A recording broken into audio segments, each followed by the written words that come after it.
मेहंदी मेरे हाथों में मैं नहीं लगा सकती मेरी जॉब की वजह से, तो मैंने मेरे कज़न्स के हाथ में लगा दिया। This was my last day at my home और मेरा बहुत मन था मैं मेहंदी लगाऊं। 4 सालों से मैंने मेहंदी नहीं लगाई थी और यूज़ भी नहीं किया था उसको, तो मैंने सोचा मेरी कज़न का ही हाथ में भर देती हूँ। मेरे भाई बहन इतने अच्छे, मेरा बहुत मन कर रहा था मेरे हाथ में मेहंदी लगाने का, तो इन्होंने अपना हाथ ख़राब करवाया है मेरे से। ख़राब तो नहीं, मैंने डिसेंट काम किया है और मैं अब एक और बहन का करने वाली हूँ।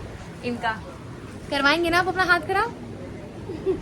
कुछ बोल करवाएंगे मेरे हाथ की मेहंदी देखने के बाद करना ही पड़ेगा।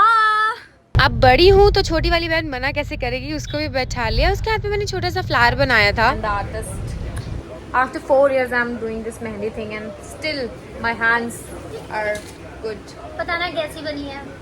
It's good. मैं बोलूँगी it's good. Nobody else will judge me. आप देख सकते हैं मेरे साथ पास शर्ट, ये देखो क्यूट कितनी अच्छी लगाई है इसलिए, और मेरी देख लो मेरे साथ पास शर्ट की है, अच्छी लगाई है मैंने। ये बड़ी क्यूटू सी है ना, तो मैंने इसकी छोटू सी लगाई है। अब मेरे हम क्यूट नहीं है तो मेरी ऐसी लगाई नहीं, तुम बड़ी हो ना उससे, तो मैंने बड़ी सी लगाई है। अच्छी लगाई, स्टोरी लगाऊंगी फिर भी अच्छी लगाई है। और ऐसे ही बहुत सारी मेमोरीज और फैमिली टाइम और फ्रेंड्स के साथ टाइम स्पेंड करने के बाद मेरी वेकेशंस ख़त्म हो गई थी 1 हफ्ते की, और मुझे फिर से घर के लिए फ़्लाइट बोर्ड करनी थी। घर मैंने क्यों कहा, क्योंकि कोची ही मेरा घर तो है। कानपुर से पहले मैंने बैंगलोर की फ़्लाइट ली और बैंगलोर से मेरी फ़्लाइट थी कोची की। पता है मैं इतनी जल्दी में थी क्योंकि मैं ऑलमोस्ट मेरी फ़्लाइट मिस करने वाली थी थोड़ी सी डिले की वजह से, और मैंने बैग चेक इन किया था तो वो काफ़ी लेट आया था। मेरी मम्मी ने बड़े प्यार से मेरे लिए खाना पैक किया था बिकॉज उनको पता था मेरा पूरा दिन जाने वाला है, और उन्होंने खाने में हमें दिया था छोले और पूरी, बहुत सारा खाना दिया था।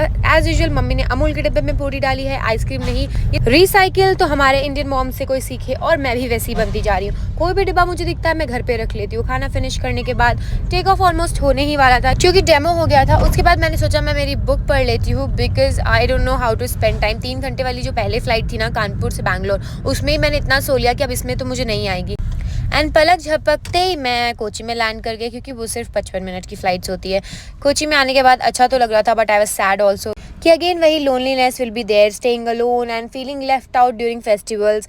4 साल से दिवाली नहीं मनाऊंगी मैं, मतलब ये चौथा साल होगा मेरा, and I can not do anything about it also क्योंकि वेकेशंस और फेस्टिवल्स पे ऑफ मिलना बहुत ही ज़्यादा मुश्किल होता है। तो कुछ नहीं, बहुत सारी प्यारी मेमोरीज के साथ घर छोड़कर मैं आ गई। पापा मुझे सी ऑफ करने आए थे एंड मैं घर भी पहुँच गई।